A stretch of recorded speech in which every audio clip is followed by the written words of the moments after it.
안녕하세요. 배영현TV의 배영현입니다. 오늘은 세무얼 스마일즈의 인격론입니다. 너무나 유명한 책이죠. 이분이 쓴 책, 4대의 복음이라고 불릴 정도로 금약론, 자조론, 의무론, 인격론까지 엄청난 많은 분들한테 좋은 영감을 주는 책이죠. 그래서 오늘은 이 인격론에 대해서 좀 나누어 볼까 합니다. 정말 이 책 한 권만 잘 읽고 삶에 적용을 해도 큰 성공을 한 게 아닌가 할 정도로 큰 도움이 되는 책이라고 보여집니다. 그래서 총 12장으로 구성이 되어 있는데요. 인격의 힘, 일, 용기, 자제, 의무와 진실함, 밝은 성격, 경험의 기쁨, 바른 태도, 책과의 사귐, 가정의 힘, 인간관계와 본보기, 그리고 마지막으로 결혼 생활. 네, 요 장들이 잘 구성이 되어 있잖아요. 이렇게 삶의 각 부분에서 잘 맞게 적용을 한다면 많은 도움을 보실 수 있다고 보여집니다. 그래서 제가 이 책을 정말 보면서 많이 좀 도움도 받고 많이 또 깨달음도 갖게 되었던 것 같아요. 그래서 이 책 같은 경우에는 정말 책 한 장 한 장에 주옥 같은 오록과 명언과 더불어서 정말 삶을 바꿀 수 있는 좋은 내용들로 구성이 되어 있거든요. 그래서 좀 기억에 남는 내용들은 법이 아무리 엄격해도 게으름뱅이를 부지런하게, 사치꾼을 검소하게, 주정뱅이를 술을 끊게 만들 수 없다고 합니다. 오로지 한 사람 한 사람 실천, 절약, 극기를 통해서만 가능하다고 하는데요. 더욱 나은 습관을 가지려고 개혁을 해서 이루어지는 것이라고 합니다. 인격은 재산 중에서도 가장 고결한 재산이라고 하는데요. 인격은 사람들이 높고 긍정적으로 평가하는 재산이라고 합니다. 인격에 투자하면 세속적인 의미의 부자가 되지 못하더라도 존경과 명성이라는 응분의 보상을 받게 될 것이라고 합니다. 인격을 얻으려면 단시간에는 안 되고요.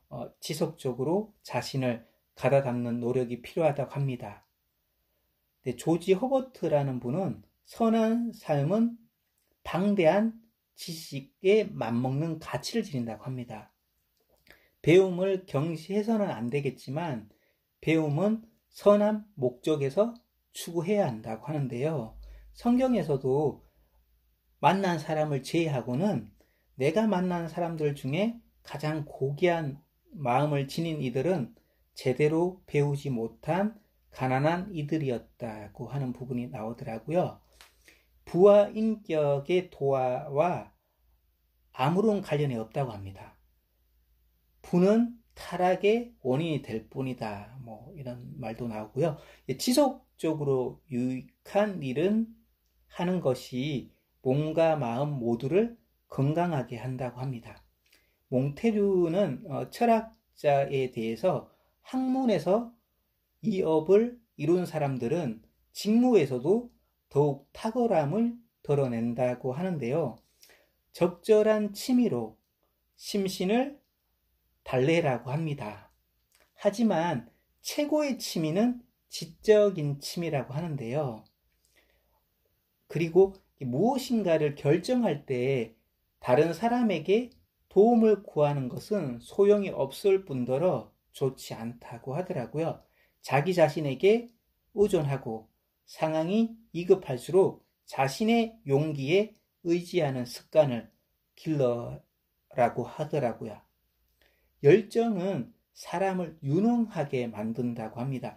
열정적이지만 지혜가 부족한 사람은 총명하지만 열정이 부족한 사람보다 더 많은 것을 이룰 수 있다고 합니다.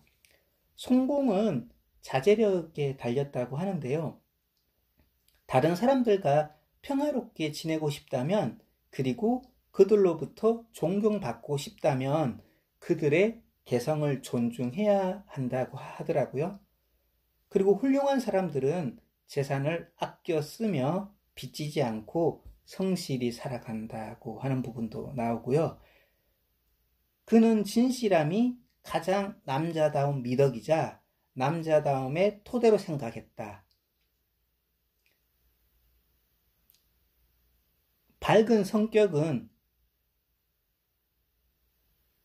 약과 같은 효과가 있다고 합니다. 그리고 최고의 강심제는 밝은 마음이라고 합니다. 정기를 보면 훌륭한 재능을 지녔던 이인들은 명랑하고 만족할 줄 아는 사람들이었다고 하는데요. 그들은 명예나 돈이나 권력을 갈망하지 않았다고 합니다. 친절함은 크다란 힘을 갖고 있다고 하는데요. 힘 자체가 갖고 있는 힘은 친절함이 갖고 있는 힘의 절반에도 못 미친다고 합니다. 네, 이렇게 정말 각각의 장마다 도움이 되는 내용들이 상당히 많이 들어가 있기 때문에 꼭 한번 보시면 도움 많이 보실 수 있다고 보여집니다. 그럼 오늘도 짧게 마무리하겠습니다.